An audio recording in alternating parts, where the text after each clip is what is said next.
Se você está buscando um conhecimento que te ajude a aumentar sua performance pessoal ou profissional, devore os livros. Eu sei, falando assim parece ser chato, né? E na verdade, quando está começando e ainda não percebeu a beleza de pegar um livro e ler, parece ser chato sim. Se essa é a sua situação, esse papo aqui é para você. Beleza, além dos princípios básicos e contestáveis sobre leitura que vou falar mais à frente, é interessante a gente ouvir opiniões mais pessoais, que é o que eu vou fazer, e convido você a também escrever o que te leva a ler, o que você sente, se você faz porque você gosta ou porque você tem que fazer. Primeiro, vamos separar os tipos de leitura. Não é só porque é um livro que a forma de absorver as palavras serão as mesmas. Eu gosto de dividir em tipos de livros e formas de leitura. Os tipos encontrados são livros de entretenimento, como ficção ou histórias reais, livros educacionais, como os livros de estudo da escola, e por último, uma adaptação minha, que eu estou usando agora só para separar um pouco melhor, que seriam os livros intensivos, como livros de autoajuda, e eu encaixo a Bíblia também como intensivo. São livros cujo é necessário uma leitura intensiva, assim como os educacionais também. Porém, a maioria dos livros educacionais são mais decorativos. Você consegue aprender fatos, mas não desbloqueia, por exemplo, uma habilidade, uma visão diferente, entendeu? E é aí que eu encontrei um ponto âncora que faz com que eu goste de ler. Também não entenda mal, eu não sou um leitor experiente, que lê muito, mas eu tento. E como eu estava falando, os livros intensivos são os que chamam minha atenção. A sensação de aprender com pessoas reais, experiências próprias. É massa como o conhecimento é infinito. A cada palavra desconhecida e a busca pelo seu significado. A interpretação de alguma informação e tentar colocá-la em uma situação real. São essas coisas que me fazem querer ler sobre filosofia, a Bíblia e dezenas de outras obras. Formas de leitura. Essas formas que eu falo não são os tipos de leitura como reflexiva, rápida, literal, analítica. Na verdade existem diversos nomes, mas o conceito é praticamente igual. Eu vou resumir somente duas formas: leitura extensiva e leitura intensiva. Cada uma dessas deve ser usada em diferentes obras, mas também é possível alternar entre as duas. Leitura extensiva. A leitura extensiva, como o nome diz, é uma leitura mais extensa. Você consegue alcançar mais informações em um período de tempo menor. Pode ser usada com o intuito de ter uma noção geral sobre o que um texto está falando, sem precisar ler palavra por palavra. Você bate o olho, olha o título, identifica as palavras-chave e vai formando uma síntese. A leitura extensa é também a forma de ler com diversão, com prazer. Você não tem aquela pressão de tenho que aprender alguma coisa. Lógico que, mesmo sendo a leitura mais descontraída, é possível aprender. Como é uma leitura mais prazerosa, pelo menos para a maioria, a mente inconsciente tende a gravar mais informações. Não que essas informações também sejam tão úteis assim. Leitura intensiva. É aqui que a gente consegue desenvolver de verdade. Tem gente que você vai lá e pergunta: e aí, tu gosta de ler? Aí o camarada responde: gosto, mano. É um dos meus hábitos preferidos. Eu leio umas 200 páginas por dia. Quando vê isso, uma leitura sem coerência, corrida, sem buscar significado. Acaba que termina um livro e não consegue retirar algo útil de dentro dele. Não entenda mal também, eu sei que tem pessoas que conseguem ler rápido e entender com facilidade. Porém, o que eu quero dizer é que quantidade não é qualidade. E o massa de uma leitura intensa é justamente a capacidade de abrir pensamentos que, talvez não, talvez sim, não era a mensagem real que o leitor queria passar, mas se relacionam de alguma maneira e acabam por criar uma visão própria sua sobre algo. Outra coisa, para com essa mania de querer ler para mostrar para os outros que você leu tantas obras de tantos autores. Do que adianta você memorizar citações e opiniões de outros, enquanto sua mente não consegue criar pontos de vista únicos? Não coloque em suas metas ser um repetidor, e sim um pensador.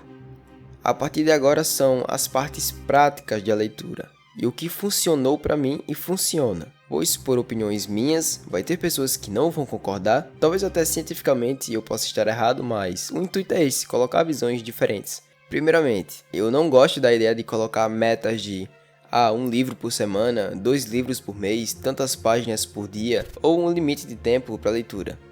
É uma forma de criar disciplina, compromisso, mas eu acho que colocar metas desse tipo é também uma forma de nos forçar discretamente a ler. E esse não é o intuito. Você tem que ler porque você gosta de ler, você gosta da sensação de aprender. Agora, essas metas são diferentes de criar hábito e constância.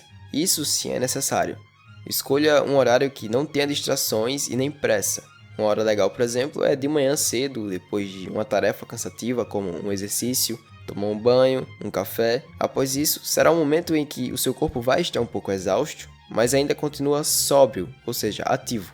Não está com sono. Tente fazer isso com constância. Outra coisa, vai ter dias que a sua energia mental vai estar mais apta a absorver conteúdo mais rápido e terá dias que você não vai conseguir ler muito, vai perder a concentração mais rápido. Isso pode acontecer às vezes inconscientemente por estresse, uma preocupação com outra tarefa do dia ou sobrecarga de trabalho. E quando estiver dessa maneira, não precisa forçar a leitura.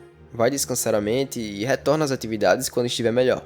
Por isso que não precisa se preocupar em ler uma certa quantidade de páginas. Se preocupe em transformar cada palavra e frase em uma informação útil. Claro que aqui estamos falando de livros educacionais e intensivos. O que você tem que entender é que não é a quantidade de livros que você lê, e sim o que você faz com o que foi lido. E se não achou que o livro foi impactante ou você não conseguiu entender o que esperava que conseguiria, se lembre que não é só porque o cara escreveu um livro que o livro é bom não. Às vezes o livro é ruim mesmo. Se preparar para ler. Como assim? Uma das coisas que fazem diferença para mim, o que eu acabei de falar. Um horário tranquilo, com os olhos despertos e alimentado. Além disso, é interessante colocar uns tampões de ouvido, aqueles de construção, ou até mesmo um fone Bluetooth sem tocar música. Porque eu consigo fazer muitas tarefas ouvindo música, mas possuir foco na leitura não é uma delas. Outro ponto é reconhecer o que você está lendo e o porquê você está lendo. Sobre o que o livro fala.